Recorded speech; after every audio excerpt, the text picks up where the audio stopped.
अपने आप को स्थित कीजिए अपने शौ स्थिति के आसन पर।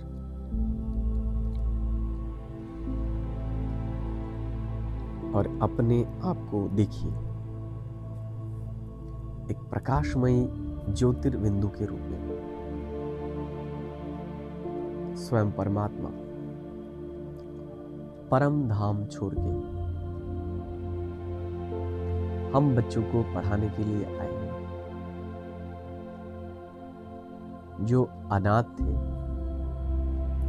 उन्हें परमात्मा ने अपना बनाकर स्वानाथ बना दिया और पुराने शरीर से मारकर और एक नया जन्म उन्होंने दिया। तो ये हमारा मरजीवा जन्म है। बाबा कह रहे थे कि हमें सफेद कपड़ा क्यों पहना जाता है। तो बाबा कह रहा था कि सफेद मृत्यु की निशानी होती है।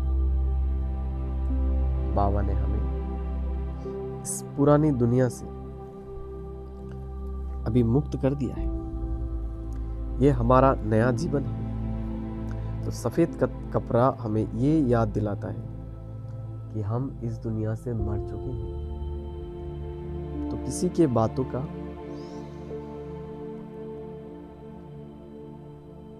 किसी के कार्य का प्रभाव हमारे ऊपर नहीं आना चाहिए।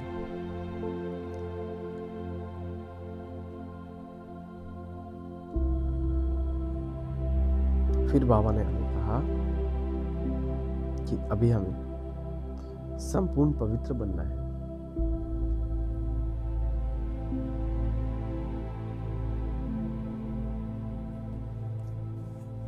बाबा अभी हमें समझा रहा है कि गीता का भगवान स्वयं परमात्मा है। गीता ज्ञानदाता शिव नहीं, कृष्ण नहीं, परमात्मा शिव है।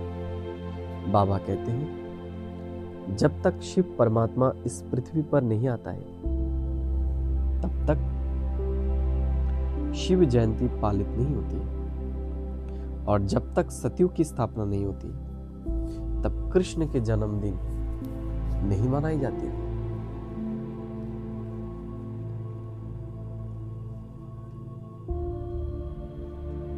बाबा ने कहा, बाबा अभी हमें सत्य ज्ञान सुनाते हैं।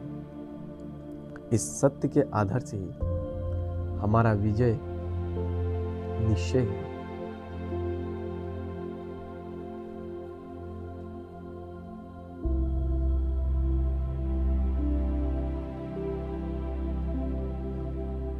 बाबा फिर कहते हैं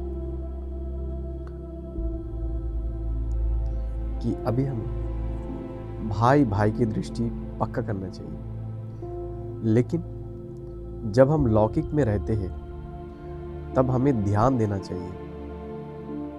हम ऐसे ना कहें कि पति को भाई, पत्नी को बहन, माँ को बहन, ऐसे बोले, क्योंकि दुनिया वाले ये समझ नहीं सकते हैं। हम जो बाबा के बच्चे हैं वही ये सब समझ सकते हैं। इसलिए लौकिक में लौकिक लोगों की तरह रहना चाहिए। बाबा ने फिर कहा, बाप से हमें पूरा भरोसा लेना है। अभी हमें पति से पावन भी बनना है। वरदान में बाबा ने आज कहा, हमारे संपूर्णता के आधार पर समय को समीप लाने वाले हम मास्टर सर्वशक्तिमान।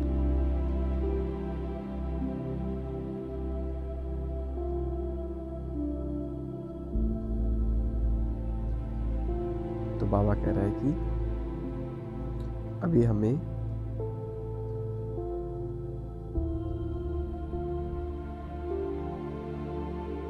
अपने आप को संपूर्ण बनाना है।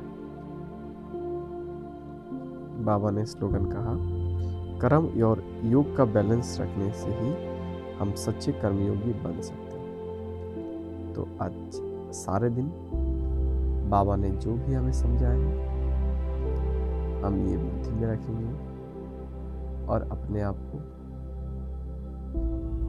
समय के पहले ही कंप्लीट बनाऊंगा। ओम शांति, ओम शांति, ओम शांति।